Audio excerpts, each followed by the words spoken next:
o Evangelho de Jesus. Hoje temos a presença de um amigo muito querido, que inclusive está lançando o seu novo livro, que é Cartas do Evangelho. O nome dele é Vinícius Lara, o orador. Hoje mora em Juiz de Fora, da cidade de Bicas, e vai trazer para a gente ensinamentos valiosos quanto à parábola dos talentos. Já estudamos cada vez mais o Evangelho de Jesus e já sabemos que ele é a nossa pedra angular. E a partir dos ensinamentos de Jesus, nós vamos vivenciar e adentrar o Evangelho.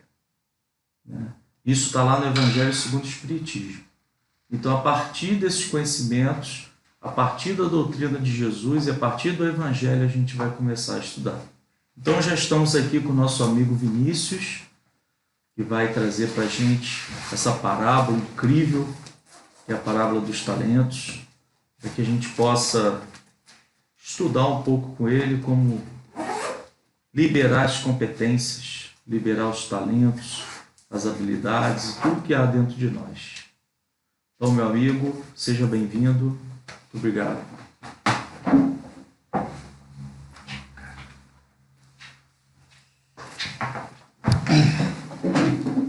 É a oitava parábola. Meus amigos, boa noite para nós. Pela segunda vez a gente se encontra através desse trabalho que está sendo conduzido pelo Rafael junto à Rede Amigo Espírita. E nós vamos dar prosseguimento ao estudo das parábolas, dedicando um pouco mais de atenção na noite de hoje, especificamente à parábola dos talentos. Como a gente conversou da última vez que esteve junto, eu peço desculpas a vocês, mas o nosso estudo se encerrará 10 minutinhos mais cedo.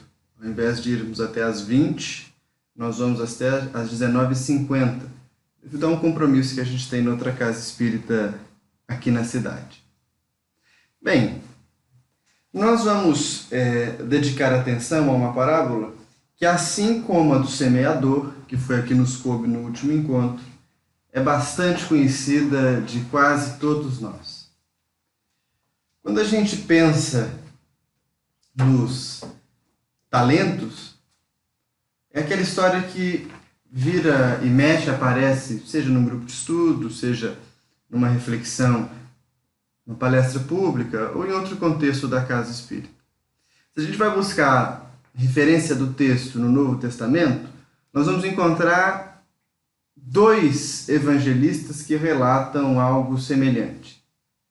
Primeiro a gente encontra a parábola em Mateus, lá no capítulo 25, e nós também vamos encontrar no capítulo 19 de Lucas uma parábola que é semelhante a esta. No entanto, ela é chamada de a parábola das minas. Para que a gente se atenha ao termo e se valha da ideia dos talentos, nós vamos ficar com aquela que está contida lá no Evangelho de Mateus, no capítulo 25, dos versículos 14 a 30. Tudo bem? Como nós fizemos também da última vez, vou pedir licença a vocês para ler a parábola e em seguida nós vamos tecer alguns comentários sobre ela. Vamos lá. Diz assim o evangelista: pois será como um homem que, viajando para o estrangeiro, chamou seus servos e entregou-lhes seus bens. A um deu 5 talentos, a outro 2, a outro 1. A cada um de acordo com a sua capacidade. E partiu. Imediatamente. O que recebera 5 talentos, saiu a trabalhar com eles e ganhou outros 5. Da mesma maneira, o que recebera 2, ganhou outros 2. Mas aquele que recebera um só, tomou-o e foi abrir uma cova no chão e enterrou o dinheiro do seu senhor. Depois de muito tempo, O senhor daqueles servos voltou e pôs-se a ajustar contas com eles. Chegando aquele que recebera 5 talentos, entregou-lhe outros 5, dizendo: Senhor, tu me confiaste 5 talentos. Aqui estão os outros 5 que ganhei. Disse-lhe o Senhor: Muito bem, servo bom e fiel. Sobre o pouco foste fiel, sobre o muito te colocarei. Vem alegrar-te com o teu Senhor. Chegando também o dos 2 talentos, disse: Senhor, tu me confiaste 2 talentos, aqui estão outros 2 que ganhei. Disse-lhe o Senhor: Muito bem, servo fiel e bom. Sobre o pouco foste fiel, sobre o muito te colocarei. Vem alegrar-te com o teu Senhor. Por fim, chegando o que recebera 1 talento, disse: Senhor, eu sabia que és homem severo, que colhes onde não semeaste e ajuntas onde não espalhaste. Assim, amedrontado, fui enterrar o meu talento no chão. Aqui tens o que é teu. A isso respondeu-lhe o Senhor: Servo mau e preguiçoso. Sabias que colho onde não semeei e que ajunto onde não espalhei. Pois então devias ter depositado o meu dinheiro com os banqueiros, e ao voltar receberia com juros o que é meu. Tirai-lhe o talento que tem e dai-o àquele que tem 10. Porque a todo aquele que tem será dado e terá em abundância. Mas daquele que não tem, até o que tem lhe será tirado. Quanto ao servo inútil, lançai-o fora nas trevas. Ali haverá choro e ranger de dentes. Essa é a passagem, meus amigos. Nós estamos usando como referência para os nossos estudos aqui a Bíblia de Jerusalém. Existem inúmeras traduções acessíveis a todos nós, inclusive a que foi feita pelo nosso amigo Haroldo Dutra Dias. No entanto, acredito que a Bíblia de Jerusalém reúne notas expressivas e bastante informação para quem deseja estudar mais detidamente o Novo Testamento inteiro, não é? E não só alguns trechos. Bem, nós precisamos distinguir duas coisas, basicamente, quando a gente estuda os textos do Evangelho. Primeiro, eles vão se referir a uma realidade objetiva, concreta, portanto, bem humana. E essa realidade, ela é expressa pelas circunstâncias em que o ensinamento acontece, ou nas circunstâncias em que o Cristo realiza as suas ações. Nessa parábola, Jesus está instruindo os apóstolos e os discípulos. Portanto, eles estão reunidos e o Cristo dá a eles informações sobre a realidade espiritual com um nível de clareza alto. A gente pode imaginar hoje que Jesus poderia não ter usado metáforas ou parábolas para ensinar, talvez poderia ser mais fácil ir direto ao ponto, se referindo à realidade espiritual nua e crua, se a gente pode usar essa forma de se expressar. Mas há um engano aí, porque boa parte da nossa comunicação não se dá através da linguagem ou da literalidade da linguagem.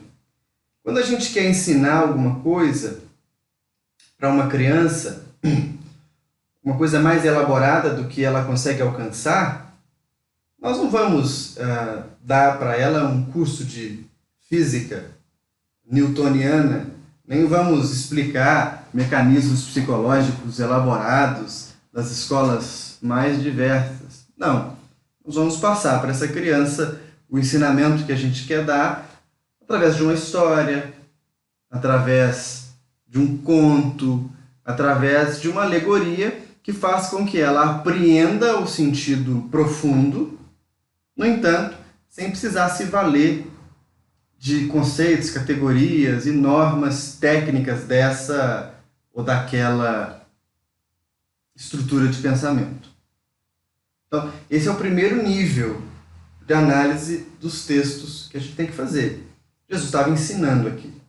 Então, ele tinha todos os ouvintes ao seu redor e ele vai falar sobre o reino do céu, sobre esse estado de comunhão com Deus e com o que esse reino se assemelhava. O segundo nível, que para nós é muito interessante, é aquele que trata do significado profundo dos ensinamentos, ou do próprio significado das metáforas, alegorias que nós estamos tratando agora.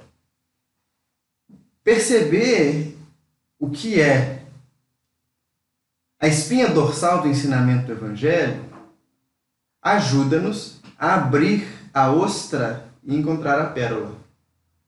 Ajuda-nos a nos desprender da letra e ter acesso ao Espírito.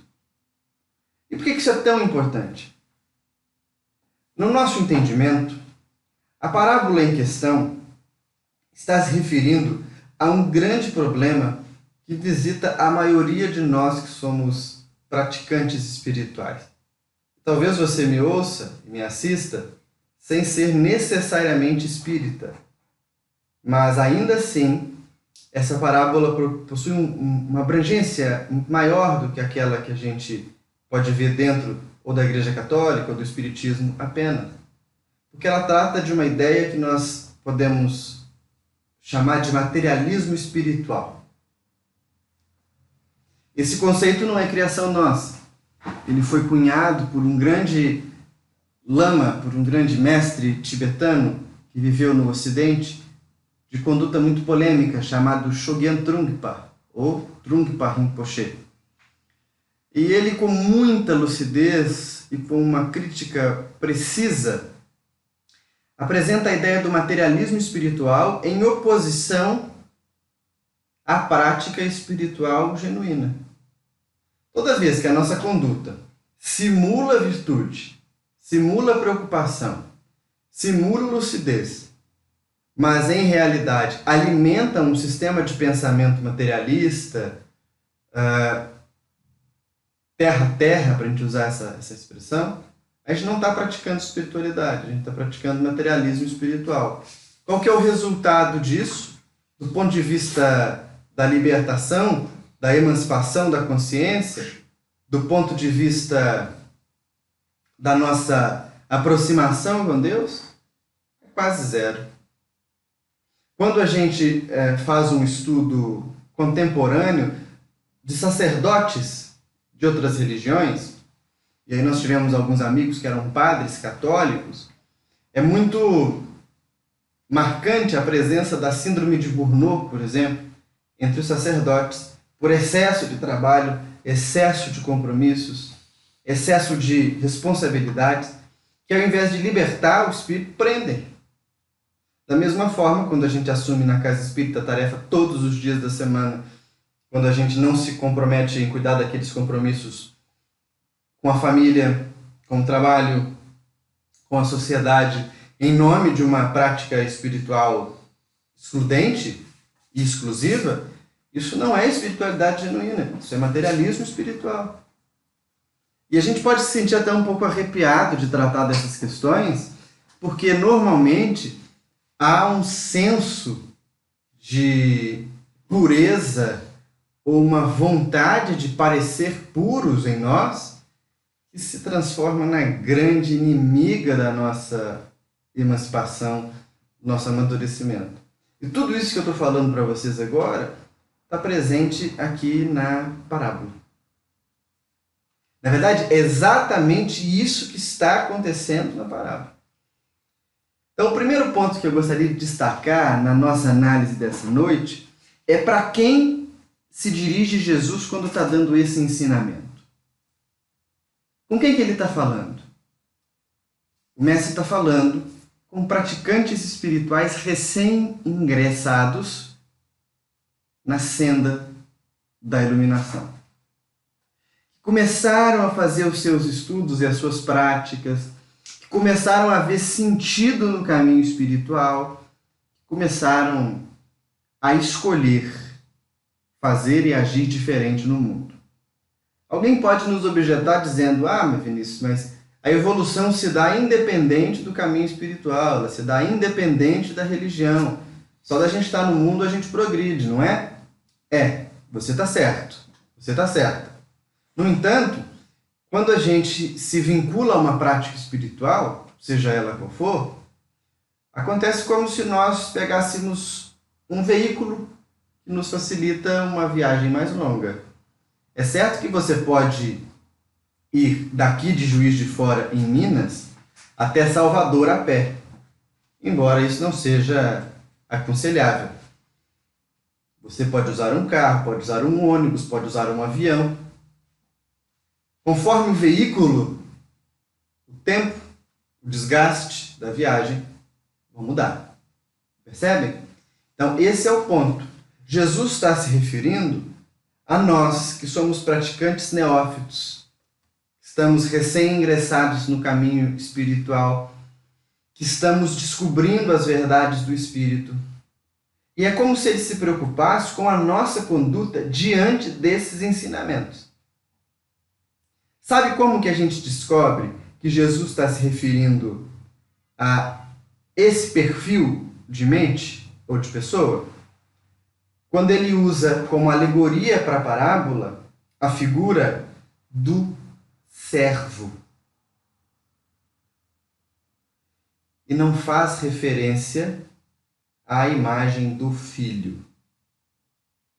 Há uma grande distância entre um e outro. Nós buscamos nos colocar no molde do servo de Deus. E esse é o começo da nossa caminhada. Porque o servo, ele vive sob o jugo do Senhor. Ele depende exclusivamente do Senhor. E mais, ainda que a servidão não caracterize a condição de escravo, o servo almeja algum pagamento e alguma retribuição. Todo servo é digno do seu salário, do seu pagamento, da sua retribuição. Quando a gente pensa, por exemplo, a figura do servo clássico, que vai aparecer na história para nós, no modelo feudal, esse servo podia cultivar um pedaço da terra do nobre para o seu proveito. Veja, há uma necessidade ou uma busca por alguma retribuição. Todo servo de Deus ainda trabalha na expectativa de que algo possa ser revertido para ele. Quem faz isso está no começo da senda. O filho é diferente. O filho age com Deus porque ele é natural herdeiro de tudo que é de Deus. Ele cuida das coisas de Deus ou das coisas da criação, não porque ele sofre constrangimento, mas porque ele entende que tudo aquilo que está à sua volta também a ele pertence. E a gente vê essa dicotomia nas parábolas quando Jesus conta a parábola do filho pródigo, ou a parábola dos 2 filhos. Quando o filho volta, já tendo caído em si, tendo tomado consciência do que fez, ele diz assim: eu vou voltar para a casa do meu pai e eu vou querer ser servo dele. Só que quando o espírito toma consciência, ele não é servo mais, ele é filho. O pai não aceita que aquele jovem se torne servo, ele é filho. Percebe? Então, quando Jesus inicia a parábola nos falando de que tudo isso acontece entre servos, olha, nós que iniciamos o caminho espiritual, nós que estamos começando a aprender como funcionam as leis do Espírito, nós que estamos começando a decodificar um pouco de causa e efeito, estamos decodificando um pouco essa realidade sutil que nos envolve, que tendemos a dar para ela um contorno material. Como que a gente vai lidar com esse contorno? É aí que a parábola acontece. O Senhor sai, chama 3 dos seus servos, entrega para eles moedas, quantias, talentos. Para um entrega 5, para outro entrega 2 e para outro entrega 1.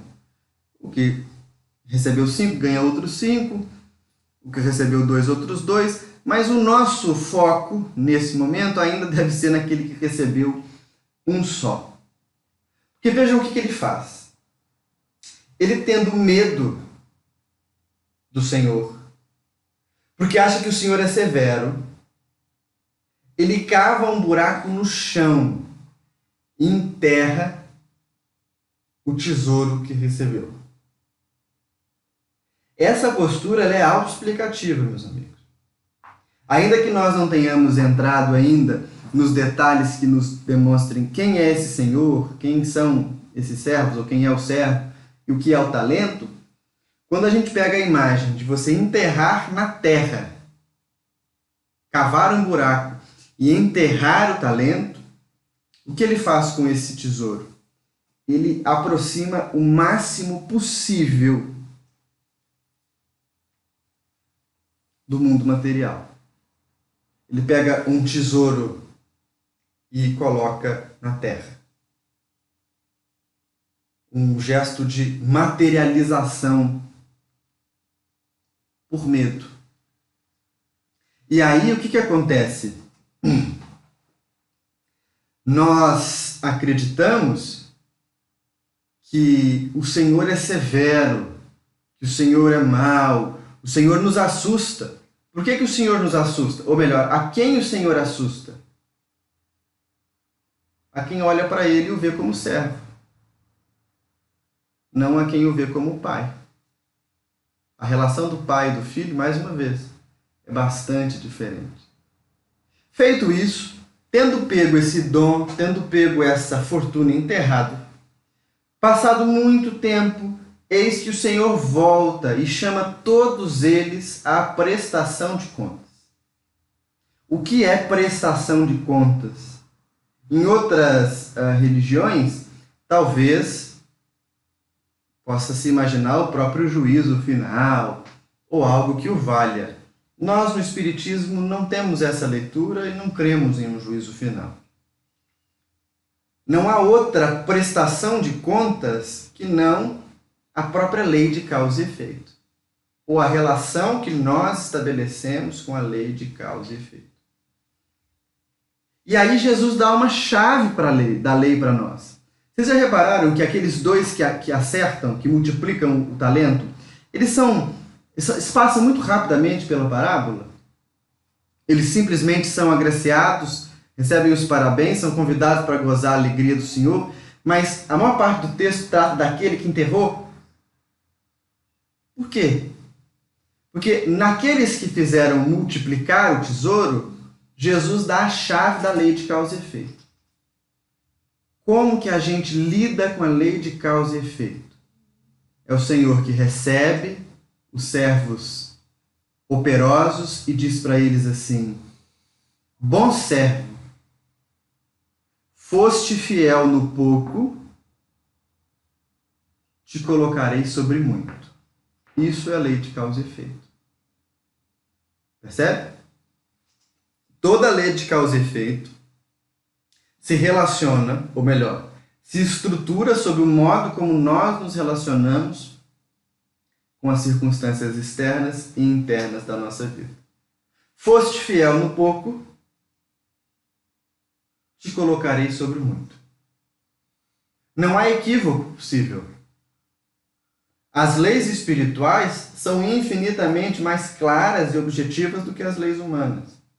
Portanto, aqueles dois servos, ainda que estivessem no começo da caminhada, fazem bom uso do talento que receberam. Foram fiel com pouco. O que vai acontecer? Vai se multiplicar esse talento para eles. Agora, o outro não tem a mesma felicidade. O outro não segue o mesmo caminho. E a gente precisa entender, para desembolar o restante da parábola, quem são ou quem é cada uma dessas personagens. A primeira delas que a gente vai se referir ao Senhor. E aí a primeira coisa que a gente pode pensar, a coisa mais imediata, é que esse Senhor é Deus. Talvez não. Toda vez que a gente dá para Deus a feição de uma personagem como essa que aparece na parábola, a gente acaba por humanizá-lo excessivamente. E segundo os Espíritos, Deus é a inteligência suprema, a causa primária de todas as coisas. Ele não tem forma. Então também não é bem Deus que está presente aqui, né? Não é Deus que deixa o tesouro. Na verdade, quem deixa o tesouro são aqueles seres de consciência muito mais amadurecida que a nossa. Os espíritos puros, como Kardec os chama em O Livro dos Espíritos, e que vêm e oferecem para nós algo de muito precioso. São seres que vivem num estado de mente muito pura, desperta, que enxergam a realidade conforme ela é, e não pelos véus e pelas lentes das nossas paixões, desejos, incômodos e tudo mais. É muito interessante perceber que o Cristo é preciso na descrição que ele faz, na história que ele conta, na alegoria que constrói. Porque esse Senhor, que nós podemos entender como o próprio Cristo, como um ser como o Cristo, ele distribui para cada um dos servos conforme a sua capacidade. O texto nos fala. De modo que cada um vai receber aquilo que é capaz de administrar. Há na mente do servo uma preocupação de que o Senhor fosse severo. E aí o texto nos dá uma informação, na verdade ele nos dá duas vezes, porque ele repete ela, muito curiosa, que faz a gente mesmo duvidar da capacidade desse Senhor, ou da bondade dele. Porque ele diz que colhe onde não plantou e ajunta onde não espalhou. É possível fazer isso?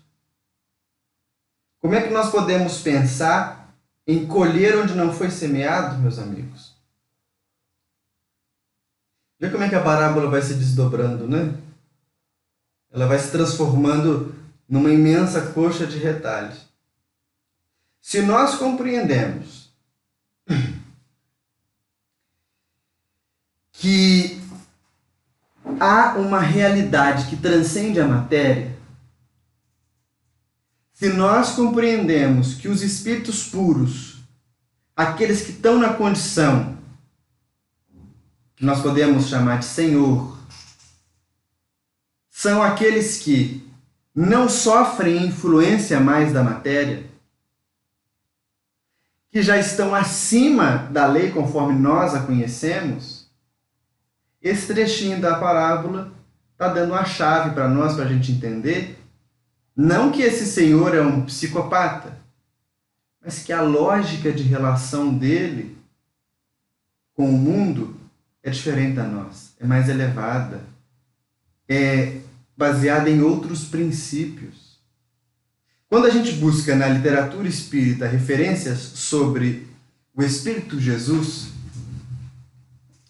e aí nós temos muitas fontes disponíveis, desde Kardec até as obras mais recentes, o que nós vamos perceber é que se trata de um espírito sem qualquer influência da matéria, não sujeito aos processos de reencarnação como nós o conhecemos, ou, além disso, sem ter nada para depurar ou para purificar em si mesmo. Já completou a sua senda na busca da comunhão com Deus. Portanto, esses seres, que algumas religiões vão chamar de avatares, que nós vamos chamar de mestre, né, com Jesus, eles têm uma lógica diferente de relação com o mundo. Uma lógica muito mais sutil, baseada verdadeiramente na compaixão, no carinho, no cuidado com os outros seres, na percepção de cada indivíduo como um universo particular. Só que o servo não consegue ver isso. Como ele vê o Cristo ou vê o Senhor numa posição totalmente descolada daquela que ele dá conta de administrar, ele então passa a temê-lo. Ele passa a se sentir incomodado com ele.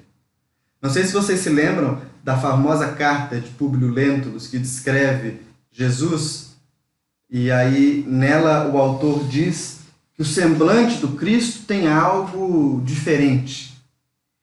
Quando é terno faz chorar, mas quando é firme amedronta. Todos que o conhecem, diz o autor, são forçados ou a amar ou a temê-lo. Essas são as características das grandes almas. Elas saem da nossa lógica terra-terra. A gente não compreende elas por uma percepção rasteira, superficial. Então, esse é o Senhor. São esses seres que de tempos em tempos vêm ao mundo, ou vão aos mundos, por todo o universo, para corporificar a mensagem da realidade espiritual. Para dar forma e levar ensinamento para seres como nós, sermos capazes de digerir, de aprender e também nos liberarmos. Então esse Senhor é justo, entrega para cada um conforme a sua capacidade. Quem é o servo? Temos 3. Podemos dizer que os servos são as personalidades. Os servos somos nós quando nos esquecemos, nos alienamos da natureza espiritual verdadeira que nos é característica. Então o que acontece? Nós nascemos nesse corpo. Nós temos essa forma durante 30, 40, 50, 70, 80 anos. E é muito tentador acreditar que eu sou de fato esse corpo. Né? É muito tentador imaginar que essa aparência que vocês enxergam aí agora, do Vinícius, é a realidade desse espírito. Tudo isso se chama personalidade. É transitório, é passageiro. Eu posso fazer uma aposta com vocês, uma brincadeira. Se eu pergunto, vocês conseguem se imaginar sem esse corpo que vocês têm agora? Todos vão dizer sim, né? Mas se eu perguntasse se vocês conseguem se imaginar no mundo espiritual sem essa forma, sem essa aparência, poucos de vocês diriam que conseguem. É realmente muito difícil. A gente vai criando uma identidade com a matéria, com o corpo e com as coisas da matéria tremenda. Isso é a personalidade. Cada vida que o espírito tem uma personalidade. Ele nasce num lugar diferente, vive experiências diferentes, vai criando uma relação com o mundo que é baseada em coisas externas. Por isso que ele é servo. Lembra que no começo a gente estava falando que o servo aguarda algum tipo de pagamento? Toda a nossa personalidade é serva. Ou ela quer ser aceita, ou ela quer ser bonita, ou ela quer ser reconhecida, ou ela quer ser muito rica, ou ela quer isso, ou ela quer aquilo. Não há mal nenhum nas coisas em si. O perigo reside na incapacidade da nossa mente se desvencilhar dessas coisas. Aí se constitui o servo. Aguarda sempre algum tipo de pagamento. E qual que é o outro erro do servo?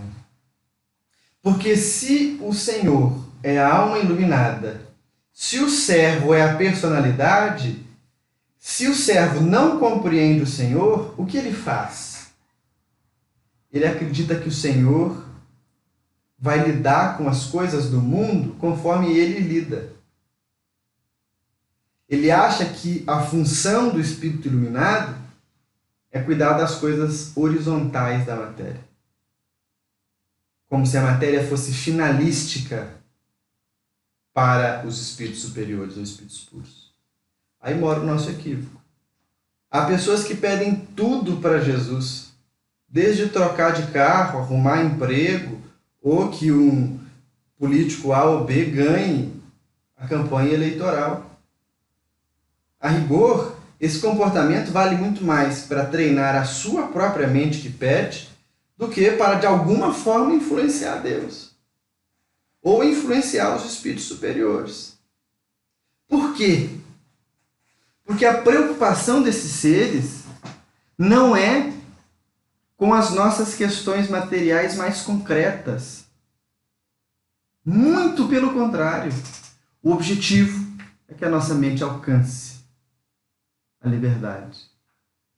Alcance a percepção do amor genuíno, da compaixão verdadeira. Só que perceber isso dá um curto-circuito na mente comum, na mente condicionada, na mente ordinária. Sabe por quê? Porque se eu não vou me relacionar com Deus pedindo coisas, se eu não vou me relacionar com Jesus como se ele fosse só uma pessoa que vai fazer tudo que eu precisar ou vai atender os meus caprichos, como é que eu vou me relacionar com ele? Percebe o curto-circuito? Se eu não tenho que ir no centro para conseguir trocar de carro, ou se eu não tenho que aplicar passe para ganhar bônus hora e comprar uma casa numa colônia espiritual, como é que eu vou viver a minha prática espiritual? É difícil. E é isso que o servo novo faz. Melhor, que o servo infiel faz. Ele, como entende que o Senhor vai lidar com a matéria como ele lidaria, apegado, restrito, preso, ele vai e mergulha na matéria e tranca, prende, guarda o talento ali dentro. Vocês começam a ver o quadro se costurar todinho, se contornar e se colorir? Aí ele vive para as coisas do Senhor. Porque nós podemos inferir, e isso aqui é uma liberdade agora poética, que esse servo, não se sabe quanto tempo o Senhor ficou fora, de tempos em tempos ia lá conferir se o tesouro estava no local. Nós podemos imaginar que esse servo guardava a área onde havia enterrado o talento, que ele até durante muito tempo imaginou que estava fazendo a coisa certa. Somos nós. Ele não negligencia o talento, ele não ignora o talento, entanto ele enterra o talento na matéria. Ele mergulha o talento nas circunstâncias mais concretas da realidade. A personalidade, quando olha para o ensinamento espiritual e não consegue fazer com que esse ensinamento multiplique e transforme a vida, é como o servo que enterrou o tesouro. E o nome disso? Materialismo espiritual. Bem, falta agora a gente definir o que é o talento, não é verdade? E aí a gente também pode pegar uma interpretação corriqueira que nos diz que o talento são os dons, as capacidades que nós temos, que o talento são as virtudes ou coisas que o valham. Embora nós não sejamos contrários a essa interpretação, que é uma possível, gostaria de ir com vocês por outro caminho. Se o Senhor são aqueles espíritos que vêm nos trazer o testemunho da verdade, se os servos somos nós, personalidades ainda confusas, que aprendemos a lidar com a vida, falta uma coisa que una esses dois extremos. E aí o talento nada mais é do que a própria sabedoria espiritual, do que os próprios ensinamentos.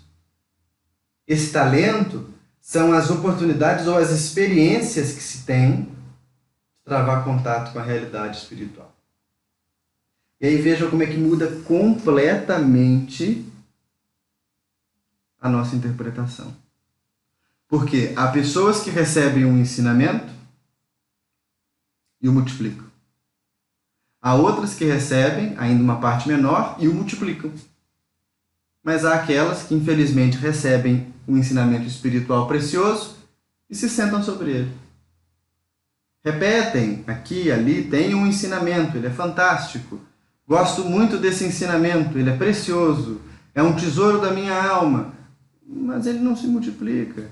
Serve de algum modo para alimentar arrogâncias ou uma ilusão de santidade que não existe. Isso é muito perigoso. Muito mais perigoso porque nós temos o hábito de naturalizar algo que não é tão natural assim. Quando pensamos hoje, quando vocês pensam hoje, através da rede Amigo Espírita, poxa vida, eu posso aqui da minha cidade, e aí devem ter pessoas de várias cidades assistindo a gente, ou pessoas que depois nos assistirão de diversos locais. Eu aqui da minha cidade abro o meu computador e assisto um estudo como esse, ou tantos outros que são veiculados pela rede. Cada vez é mais fácil ter acesso ao ensinamento espiritual, e isso é tão bom. Não podemos concordar com isso. Na verdade, não se torna mais fácil ter acesso ao ensinamento. Se torna cada vez mais difícil. Porque como a informação é difundida para todos os lugares, há uma falsa sensação de aprendizado. Há uma falsa sensação de conhecimento. E mais, há uma ideia latente de que em todas as vidas que nós venhamos a ter, nós sempre teremos acesso a essas informações espirituais. O que não é verdade. Talvez nós tenhamos juntado mérito durante várias existências para nessa nascermos próximos de uma casa espírita, temos a oportunidade de estudar com uma pessoa séria, temos a oportunidade de decodificar a filosofia espírita, de aplicar na nossa vida. Isso é um empreendimento que demonstra um empenho e um esforço da nossa vontade, mas também a conjugação de várias circunstâncias em derredor de nós mesmos. Numa próxima existência, talvez não tenhamos sequer tempo ou condição para ouvir falar do Evangelho de Jesus. Há milhões de pessoas nesse momento vivendo em zonas de conflito militar, de extrema pobreza ou miséria. Nós temos indivíduos sufocados nas grandes cidades brasileiras e mundiais pela rotina, pela burocracia, pelo estresse.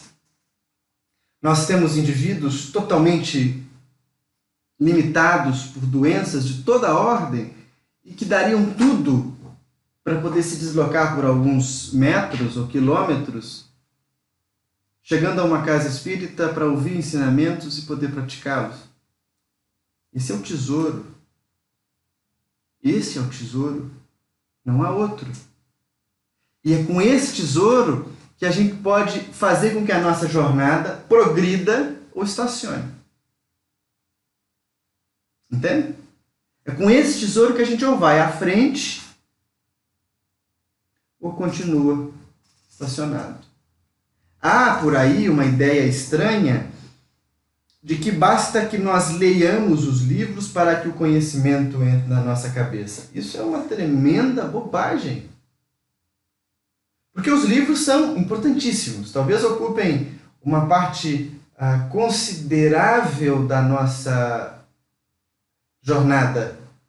Mas Emmanuel é muito claro, junto com ele, inúmeros espíritos, ao nos afirmar que é preciso de 2 asas para que a ave voe. É sabedoria e amor. E a faceta do amor nós só descobrimos na convivência.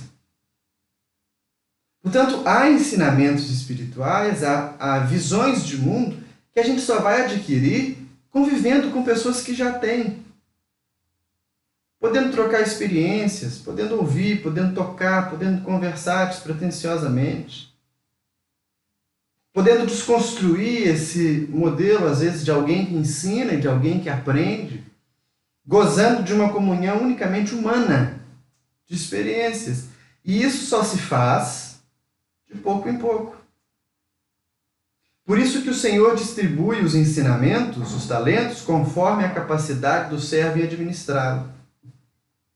E se nós somos servos que estamos buscando essa proximidade com o Senhor, é preciso que administremos o pouco para que esse pouco se multiplique.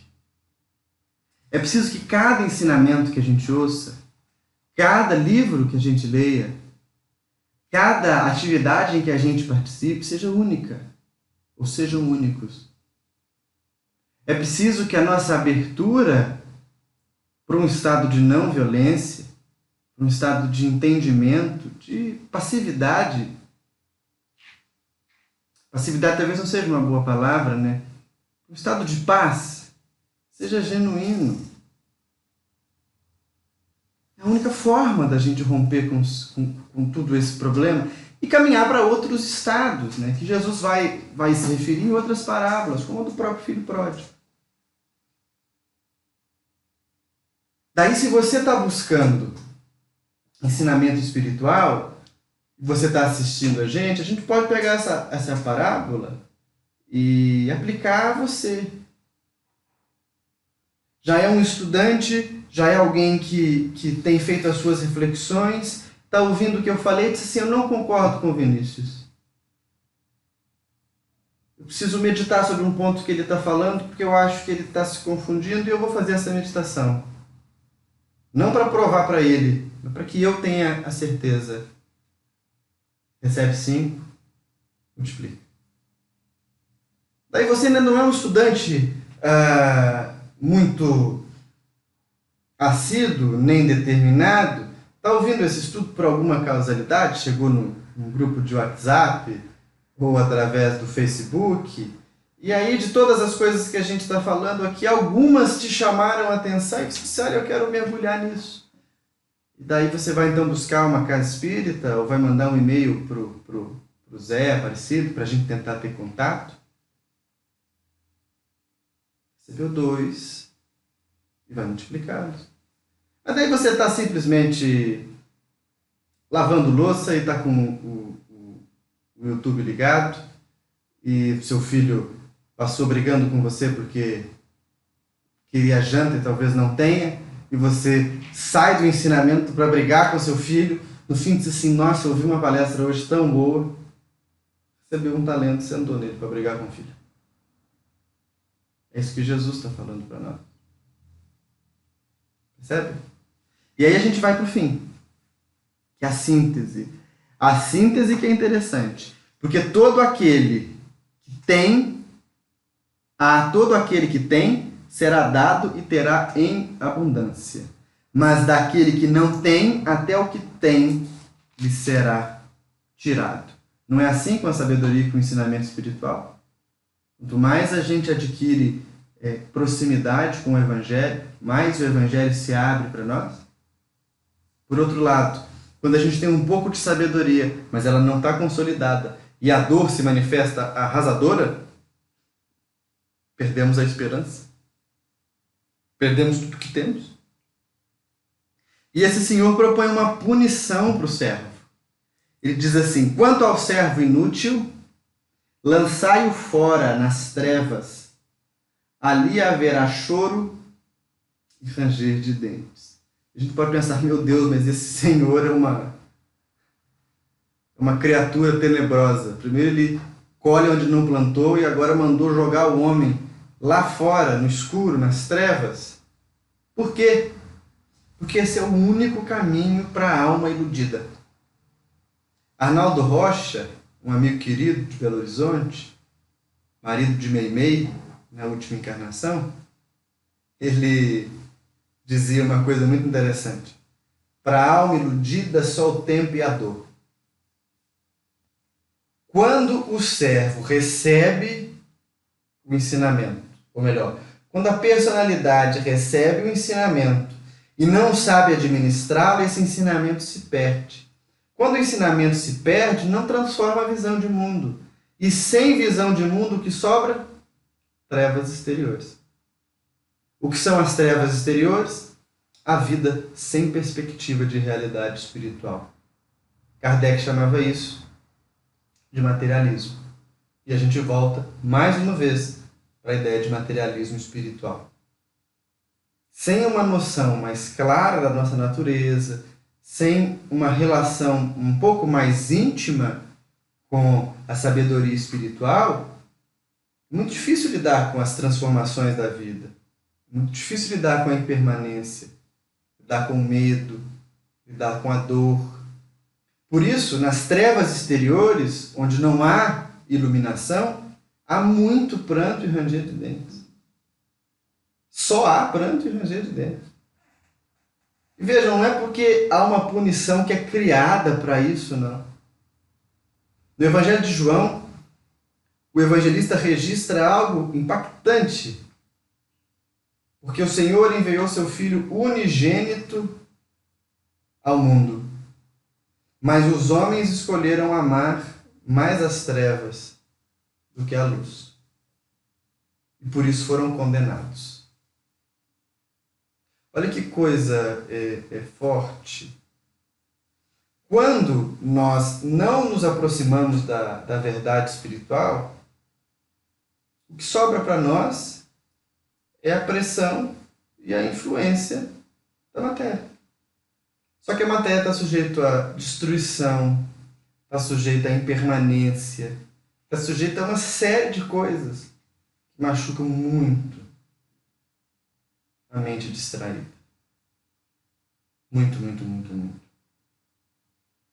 Esse ensinamento que a gente ouviu hoje, ele tem uma relação bastante estreita com aquele outro em que Jesus diz que a gente não deveria atirar pérolas aos porcos. O ensinamento espiritual é um tesouro. Se nós começamos a distribuir esse tesouro, façamos com prudência, com carinho, com amorosidade. Saibamos multiplicá-lo, porque é pela multiplicação desse tesouro que a gente vai sair de servo para filho e vai gozar de intimidade com o Pai. Certinho? Chegamos ao final. O Rafael está aqui me ajudando. Aproveita. Do nosso estudo. Eu queria dividir com vocês o lançamento do nosso terceiro livro, chamado Cartas do Evangelho, psicografia nossa, ditado pelo Espírito Estevão. Muitas pessoas me perguntam, é o Estevão do Paulo Estevão? Não, quem me dera. É um espírito que, por muita devoção a Estevão, usa esse nome como pseudônimo. Parece bastante entrosado com o pensamento cristão e faz um trabalho parecido com o que Emmanuel fez através de Chico, comentando trechos e excertos evangélicos à luz do pensamento espírita. Então, o nosso livro ficou pronto na última semana. Ele é fruto do trabalho em conjunto de muitos amigos aqui de Juiz de Fora, sobretudo dos trabalhadores da Sociedade Espírita Primavera, uma casa bem jovem que foi fundada na cidade e que também trouxe à luz uma pequena editora com o objetivo de manter acesa a chama da filosofia espírita, recebendo obras de autores desconhecidos, mas que possuam qualidade e vontade de cooperar com a senda de divulgação do Espiritismo. Para quem for aqui de Juiz de Fora, nós teremos no dia 11 de agosto, é um sábado, às 18 horas, o lançamento do livro. Ele vai acontecer no Victory Business Hotel, na Avenida Itamar Franco, 1580, no São Mateus. Nós convidamos a todos vocês. Teremos uma pequena palestra, a presença do coral do Centro Espírita Fé e Caridade, e vai ser muito bom poder abraçá-los. Acredito que seja isso. Como nós encerramos os compromissos, as datas que nós marcamos com Rafael, nós tínhamos 2 agendas, eu gostaria de partilhar com vocês também o meu e-mail, para caso queiram trocar alguma informação a respeito dos estudos. Vai ter mágica.